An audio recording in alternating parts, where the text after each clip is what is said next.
একজন স্বামীকে নষ্ট করার জন্য তার ঘরের বই যথেষ্ট। নিজে না খাইয়া বড় মাছের টুকরাটা বাড়ি বইরা স্বামীর জন্য রাইখা দেয়, আর সেই মাছের টুকরাটা খাইয়া শরীরটা গাত্তুম গুত্তুম বানায়া আর এক বেডিগো কাছে যায়।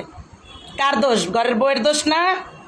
বেটার লেগে না রাইখা তুমি নিজে খাইয়া ফেলাইতে পারতা না? তোমার তো শরীরে কাজে দিত, শরীরের চেহারাটা গেলেস মারতো, তাইলে তোর জামাই আরেক দিকে চাইতো না, তোমার দিকে অন্তত হইলে চাইতো। দোষটা তো তোমারই। নিজের কাপড় চুপুর তুমি ধুইতে গেলে একটু হুইল পাউডারের হিসাব করো, অথচ স্বামীর কাপড় চুপুর ধুইয়া ভাস করে স্থারি করে রাইখা দাও যাতে পইরা আর এক সেরি করে নিয়ে ঘুরতে পারে পার্কে গিয়া। তাহলে দোষটা কার? ঘরের বউয়ের না? হ্যাঁ, নিজের বেলায় টাইম মেনটেন করো না, অথচ 12টা বাজার আগে ভাত তরকারি রান্দা রেডি করে রাখো, স্বামী আইসা খাবে, আবার টাইম মতো ডেটিং মারতে যাবে। তো 10 টাকার ঘরের বউয়ের না?